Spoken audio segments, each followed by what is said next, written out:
Γεια σας.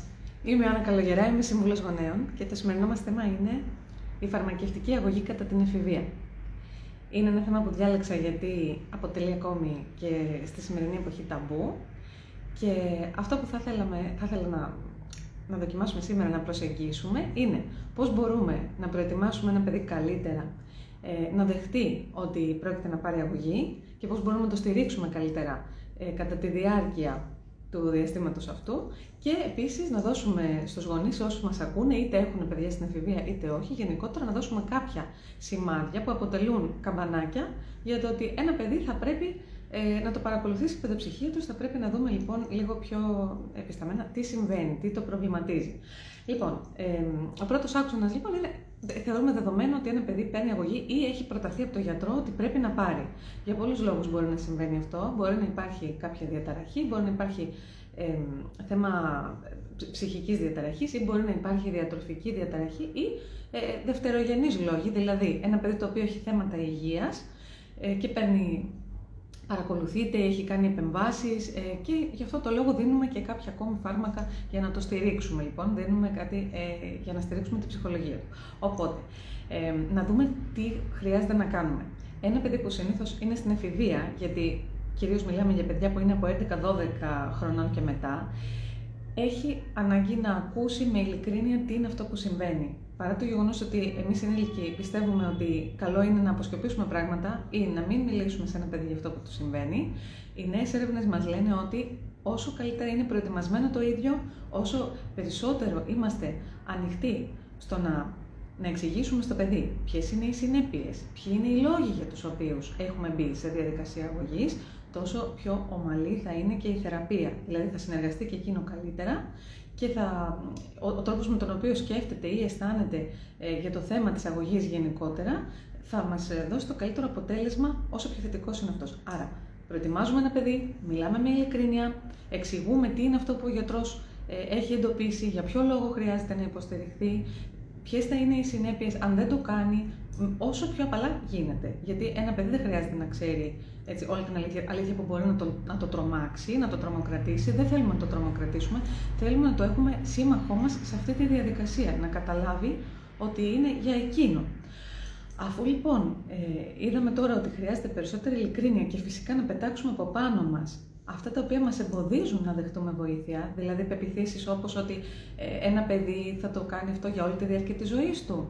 Μια συχνή απορία των γονιών όταν πρέπει να μπει ένα παιδί σε αγωγή είναι, άρα αν ξεκινήσει στα 14, στα 15 να παίρνει ένα σιρόπι οτιδήποτε το στηρίζει, αυτό σημαίνει ότι θα το παίρνει εφόρου ζωής. Δεν θα μπορεί το παιδί μου να ζήσει μόνο του, να ζήσει χωρίς δεκανίκια, ας πούμε, τους γιατρούς του ή την αγωγή του. Και η απάντηση που μας έρχεται από τις καινούργιες έρευνες είναι ότι θα συμβεί το εντελώς αντίθετο. Όσο νωρίτερα εντοπίσουμε τις αρχές του προβλήματος, της παθογένειας, όσο νωρίτερα κάνουμε παρέμβαση, είτε με παρακολούθηση του παιδιού, είτε και με αγωγή, τόσο καλύτερα είναι τα προγνωστικά για το πώς θα είναι εκείνο, πόσο λειτουργικό θα είναι στην ενήλικη ζωή. Είναι ανάγκη λοιπόν να αρχίσουμε να κοιτάμε προς το ότι δεν είναι κανείς δεν έχει τη διάθεση να βάλει ένα παιδί σε αγωγή. Έτσι, πολύ συχνά το ακούμε και αυτό από γονείς, ότι μήπως θέλει ο παιδοψυχίατρος να χαπακώσει το παιδί μου, μήπως θέλουν όλοι αυτοί να κάνουν κακό στο παιδί. Η απάντηση λοιπόν είναι ότι κανείς δεν έχει τη διάθεση να βάλει ένα παιδί σε αγωγή αν δεν υπάρχει πολύ σοβαρός λόγος, ένα έφηβο παιδί. Όμως, εάν το καθυστερήσουμε και δεν το κάνουμε τη στιγμή που πρέπει και δεν δώσουμε στο παιδί την υποστήριξη τη στιγμή που πρέπει, τότε ναι, αυξάνονται οι πιθανότητες να χρειαστεί βοήθεια και μάλιστα να έχει χειροτερέψει το πρόβλημα στην ενήλικη ζωή. Αρχικά λοιπόν ξεκαθαρίσαμε τώρα ότι είναι ανάγκη να πετάξουμε από πάνω μας τις πεποιθήσεις αυτές που δεν βοηθάνε και να μπορέσουμε να πλησιάσουμε, να προσεγγίσουμε ένα παιδί που ο γιατρός έχει κρίνει ότι χρειάζεται αγωγή, με το να του μιλήσουμε με ειλικρίνεια για αυτό που του συμβαίνει και να αφήσουμε να φύγουν από πάνω να αφήσουμε να φύγει από πάνω μας ό,τι δεν βοηθάει το παιδί. Φοβίες και άγχη για το αν θα το ακολουθήσει, και αυτή η αγωνία για το αν το παιδί θα μπορεί να τα καταφέρει μεγαλώνοντας χωρίς την αγωγή. Όλα αυτά λοιπόν έρχονται σε δεύτερο χρόνο, αργότερα θα δούμε ποια θα είναι η εξέλιξη. Πάμε τώρα να δούμε κάτι ακόμη που θέλω να δώσω σε όσους γονείς μας παρακολουθούν και που μπορεί να μην έχουν παιδιά που είναι σε αγωγή ή που ο γιατρός έχει συστήσει να ξεκινήσουν, αλλά κάτι που είναι πολύ χρήσιμο είναι ποια είναι, αυτό που είπαμε λοιπόν στην αρχή, ποια είναι τα καμπανάκια, ποια είναι αυτά τα σημεία κλειδιά, τα οποία πρέπει να προσέχω εγώ σαν γονέας ή σαν εκπαιδευτικός, έτσι όποιος δουλεύει με παιδιά και είναι κοντά με τα παιδιά, και πότε αρχίζουν να φαίνονται. Πότε λοιπόν μπορούμε να καταλάβουμε ότι ένα παιδί χρειάζεται άλλου είδους υποστήριξη, δεν αρκεί η επίσκεψη στον παιδοψυχολόγο, δεν αρκεί να μπει η οικογένεια σε διαδικασία συμβουλευτικής, τέλος πάντων παρέμβασης, αλλά πρέπει να μιλήσουμε για αγωγή. Ποια είναι λοιπόν αυτά τα σημάδια, ποια είναι αυτά τα σημεία? Αρχικά να πούμε ότι στη μεγαλύτερη πλειοψηφία, στην πλειονότητα των παιδιών, ξεκινάνε αυτά μετά τα 11-12. Οπότε αλλάζει ο νους, έτσι, αλλάζουν και οι ορμόνες και έχουμε τα πρώτα σημάδια αν υπάρχει υπόβαθρο διαταραχής. Έπειτα, μπορεί να χρειαστεί μετά από κάποιο πολύ μεγάλο τραύμα που μπορεί να έχει υποστεί ένα παιδί, έτσι, κάποιο θέμα υγείας, και το οποίο είναι τόσης έντασης που να μην μπορεί το παιδί να μην έχει την ψυχική ανθεκτικότητα να το αντέξει μόνο του και να επανέλθει μόνο του στο να είναι λειτουργικό και να μην χάνει κομμάτια της καθημερινότητάς του. Όταν λοιπόν προκύπτει κάτι τέτοιο και φυσικά μετά από διάγνωση του γιατρού και μόνο, κανένας άλλος δεν είναι ικανός, δεν μπορεί να διαγνώσει ότι ένα παιδί χρειάζεται αγωγή, τότε μπορούμε να μιλήσουμε για φάρμακα. Τώρα, τι πρέπει να προσέξει ένας γονέας για ένα παιδί μετά τα 11-12 του, στην εφηβεία, είτε στο γυμνάσιο είτε στο λύκειο, τι είναι αυτό που πρέπει να μας θορυβήσει, να απευθυνθούμε κάπου και να μιλήσουμε ή να ζητήσουμε όποια είδους βοήθεια. Εάν δεν γνωρίζετε ειδικό ψυχικής υγείας, μπορείτε πάντοτε να μιλήσετε με τον παιδίατρό σας. Ο παιδίατρος είναι ένας πρώτος σταθμός για να μιλήσετε ακόμη και για αυτά τα θέματα και να σας κατευθύνει κατάλληλα. Τα καμπανάκια λοιπόν που πρέπει να κοιτάξουμε είναι αν ένα παιδί έχει αλλάξει εντελώς και δεν μπορεί να είναι λειτουργικό, δηλαδή δεν τρέφεται σωστά, δεν κοιμάται σωστά, χάνει ώρες από το σχολείο του, δεν πηγαίνει συχνά την πρώτη ώρα, χάνει μέρες, πολύ συχνά παραπονιέται. Αν λοιπόν δεν μπορεί να βγάλει τη μέρα, να το πούμε έτσι, αν δεν μπορεί να είναι λειτουργικό στην εφηβεία, σημαίνει να έχει έστω ένα φιλαράκι, να πηγαίνει στο σχολείο του, στο μάθημά του, και, που είναι υποχρεωτικό φυσικά, και κάποιες ακόμη, κάποια ενδιαφέροντα δικά του, κάτι ακόμη που μπορεί να έκανε το παιδί από πριν. Είτε είναι ένα άθλημα, είτε είναι οι ξένες γλώσσες, είτε το φροντιστήριο του για το σχολείο. Αυτά λοιπόν πρέπει μέσα στην εβδομάδα να ρέουν ομαλά. Με τις γκρίνιες, με τις εξάρσεις, με τις συγκρούσεις, αλλά τις περισσότερες φορές θα πρέπει να γίνονται. Αν βλέπουμε λοιπόν ένα παιδί το οποίο σιγά σιγά δεν το ενδιαφέρει η ατομική του υγιεινή, δεν είναι εξωστρεφές καθόλου, δεν έχει δηλαδή ούτε ένα φιλαράκι να συναντάει, χάνει ώρες από το σχολείο του, κάνει συχνά απουσίες ή στο σχολείο δημιουργούνται προβλήματα. Αυτό είναι το πρώτο σημάδι που πρέπει να κοιτάξουμε. Έπειτα, ένας μεγάλος θυμός που ξεφεύγει από το όριο, ας πούμε, το συνηθισμένο, πέρα από το κομμάτι του χαρακτήρα ή της ιδιοσυγκρασίας. Ένα παιδί που συχνά έχει ξεσπάσματα, το οποίο δημιουργεί καυγάδες, ξεκινάει καυγάδες, ανακατεύεται με παιδιά που μπλέκουν σε καυγάδες. Έχει δηλαδή μια συμπεριφορά εναντιωματική, δεν θέλει να ακούει το όχι, δεν θέλει να δέχεται το όριο.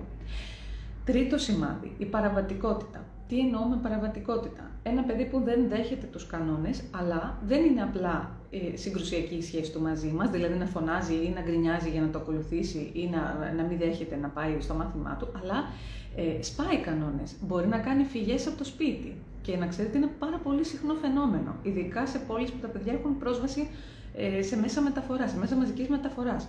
Λοιπόν, κάνει φυγές από το σπίτι, κλείνει το τηλέφωνο, έχει την ευχέρεια, λόγω του ότι είναι μαθητής γυμνασίου ή λυκείου, να έχει περιθώριο χρόνου. Ένα σχολείο το οποίο σχολάει απρόοπτα σε 3ωρο ή σε 2ωρο, αφήνει αμέσως ένα παιδί το περιθώριο να κάνει πράγματα χωρίς την εποπτεία των γονιών. Εκεί λοιπόν μπορούμε να μετρήσουμε και να δούμε. Αυτό γίνεται συχνά? Κανονικά δεν θα έπρεπε να συμβαίνει καθόλου χωρίς την συνεννόηση με τους γονείς. Άλλο λοιπόν στο πλαίσιο της παρέας, μία φορά κατά την εφηβική ζωή, ένα παιδί να κάνει και κάτι έξω από το συνηθισμένο, και άλλο ένα παιδί το οποίο δεν δέχεται με τίποτα τους κανόνες. Ξεφεύγουμε λοιπόν από το θέμα χαρακτήρα. Δεν είναι ένας δύσκολος χαρακτήρας να διαχειριστούμε, δεν είναι ένα παιδί το οποίο είναι δύστροπο ή δύστημο. Έχουμε θέματα παραβατικότητας, έχουμε θέματα εναντιωματικότητας, τότε αυτά είναι σημάδια, είναι καμπανάκια που μας λένε ότι πρέπει να απευθυνθούμε σε κάποιον ειδικό ψυχικής υγείας. Ιδανικά στον παιδοψυχίατρο, έτσι, ή όποιον έχουμε κοντά μας για να κάνουμε κάποιες ερωτήσεις και να μας διαφωτίσει. Άλλα σημάδια που σημαίνουν ότι ένα παιδί χρειάζεται υποστήριξη οπωσδήποτε και μπορεί να χρειαστεί και αγωγή. Ο αυτοτραυματισμός, έτσι, ο αυτοτραυματισμός ή αυτοκτονικός ιδεασμός, σκέψεις που εκφράζονται ως «δεν αξίζει να ζω», «η ζωή μου δεν αξίζει», «εγώ μια μέρα θα φύγω», τέλος πάντων δεν θα δώσουμε τώρα πιο συγκεκριμένα παραδείγματα, αλλά ό,τι έχει να κάνει με το ότι «η ζωή μου δεν αξίζει και δεν θέλω να συνεχίσω». Αυτά τα λαμβάνουμε πάντοτε σοβαρά υπόψη. Δεν αφήνουμε ούτε μισή φορά να ολοκληρώσει ένα παιδί μια τέτοια κουβέντα χωρίς να απευθυνθούμε κάπου. Γιατί σίγουρα δεν σημαίνει ότι την ίδια μέρα και ώρα θα κάνει κάποια άσχημη πράξη ή θα κάνει κακό στον εαυτό του, αλλά είναι η πρώτη αρχή ότι μπορεί κάτι να το δυσκολεύει. Και οφείλουμε από την αρχή να βοηθήσουμε για να προλάβουμε. Αυτά λοιπόν για σήμερα, ελπίζω να σας κάλυψα. Ήταν μια μικρή προσέγγιση του θέματος, άρα λοιπόν κρατάμε ότι χρειάζεται να είμαστε σε εγρήγορση και οι εκπαιδευτικοί και οι γονείς για να δούμε σημάδια με τα οποία το παιδί προσπαθεί να μας δώσει, να μας δείξει ένα στίγμα ότι δυσκολεύεται και χρειάζεται υποστήριξη και ίσως να μην είναι αρκετή η υποστήριξη μόνο μέσω της ψυχοθεραπείας. Και δεύτερον, ότι η ειλικρίνεια είναι ο καλύτερος δρόμος, το καλύτερο μονοπάτι. Το να υπάρχει λοιπόν συζήτηση ανοιχτή στο βαθμό που η ηλικία του παιδιού επιτρέπει, το να συζητήσουμε τι πρόκειται να γίνει, τι πρότεινε ο γιατρός και πόσο καιρό θα διαρκέσει. Γιατί βλέπουμε λοιπόν ότι όσο πιο έγκαιρη είναι η παρέμβαση στην εφηβική ηλικία, τόσο καλύτερη πρόγνωση μπορούμε να δώσουμε για την ενήλικη ζωή.